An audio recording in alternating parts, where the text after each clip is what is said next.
How's it, guys? Welcome back to another episode of the Polo AW GTI backyard build. In today's episode, I'm going to basically give you an overview with regards to obviously some disassembling of the bottom end. It's quite time consuming, so I'm not going to bore you guys too much. So you'll see as soon as I put the engine on the table, I'll start my disassembling. With regards to obviously the episodes coming up, I've got 2 to 3 episodes, where I do the tear down, strip down, rebuild, the honing and stuff like that. So sit tight. Hope you guys enjoy.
How's it, guys? Okay, so you guys will see that I actually took the video and I paused it and obviously completed a lot of the stripping. So you'll see this plastic cradle. I'll just take all my cloths here. You'll see this plastic pan basically goes inside that sump pan, and then basically obviously clicks on here. You will see there's some links on there, goes directly in. You're gonna have obviously all these screws that you have to loosen to get the sump pan out or the sump out. Then you're gonna have to get this cradle. You need to loosen everything here. You see there's a lot of bolts as well. Take note, when you do strip this part, it will look like it's loose, but it's not yet. You've got a naughty little bolt sitting there, so, and you can't get to that point without taking off the flywheel. So yeah, then if you took off the flywheel, you'll take off this crankshaft seal, and that's basically in a nutshell. So this is how far I've come. I don't know if you guys can see what it looks like, so I will vlog some more content with regards to disassembling this and then obviously starting to build it up. So yeah, it's pretty straightforward. So what I also like to do is, you'll see, I like to keep all my bolts together so that I know if I need to reassemble where they go. So it just makes it a bit easier. And yeah, that's basically in a nutshell. This is the oil pump, and there's some timing accessories lying there. So, but yeah, I'm gonna clean everything up, close everything so that it doesn't catch dust particles. And yeah, see you guys in the next one. How's it, guys? Hope you're keeping well. So guys, you'll see I actually came foil last night. So I decided, listen here, let me just untighten the bolts and then I'll show you guys around today. So I just done that so it's just a bit easier, and I don't like struggling on videos. So yeah, you'll see basically obviously it comes out quite easily. It's got a spline type of key that you need to obviously take out the bolts. So yeah, let me quickly do this for you guys.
You guys will notice that I try to keep my tools as clean as possible, especially when working on the motor. The reason being is that obviously the motor is open and you don't want any unnecessary residue inside the engine.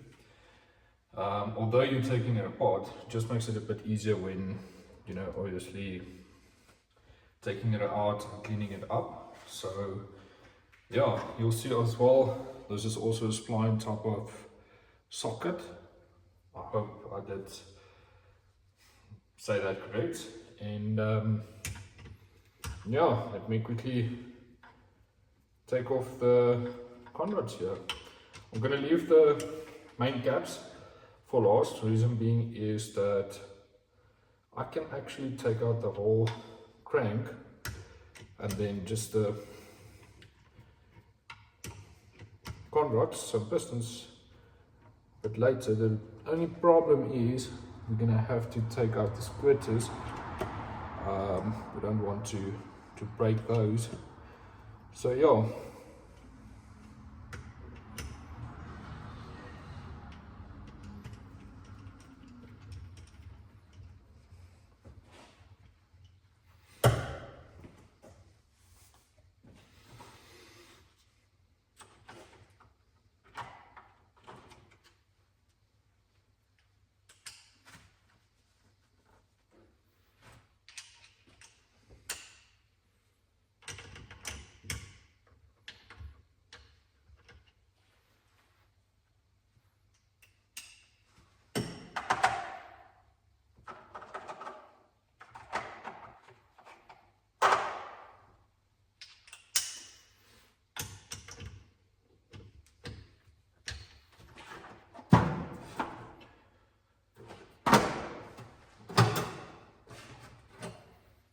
I want to show you guys quickly where the splitters actually sit, so you guys can also have an idea.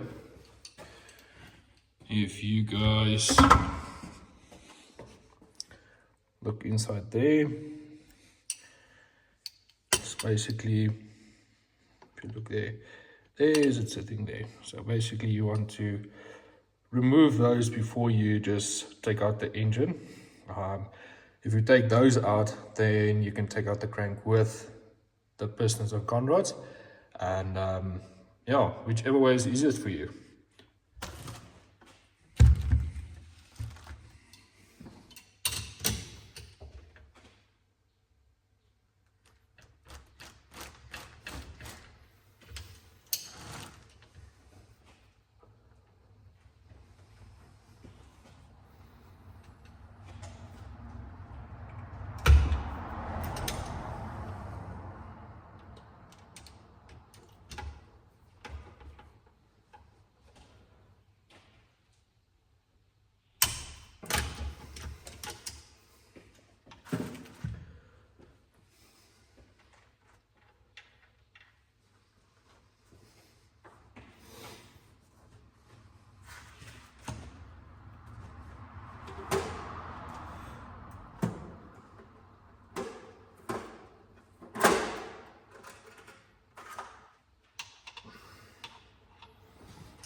So guys, we'll see there's around 10 bolts that you guys are going to have to take out, obviously to remove the main caps. So for putting on my gloves, it's just, I don't like being full of oil, or my hands being full of oil. I've got an office job, so it's not very presentable when you actually have dirty hands. And you guys all know how it goes, especially with oily, greasy stuff.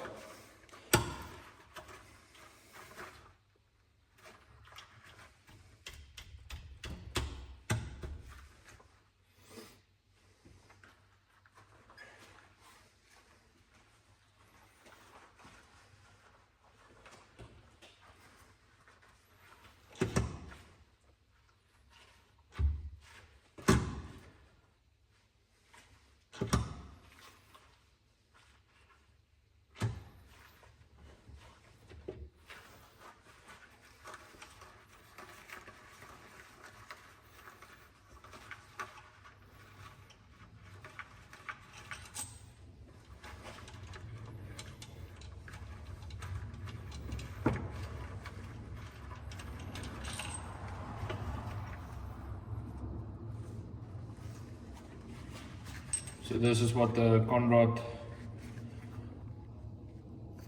caps look like with the bearings inside there.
So yeah, guys, that's basically me in a nutshell. I've disconnected, or I've taken out the end caps of the BKM bearings. So in the next episode, I will take you through obviously taking off the main caps, and then also taking off the crankshaft. And yeah, basically, yeah, stay tuned, like and subscribe, and I'll see you guys on the flip side.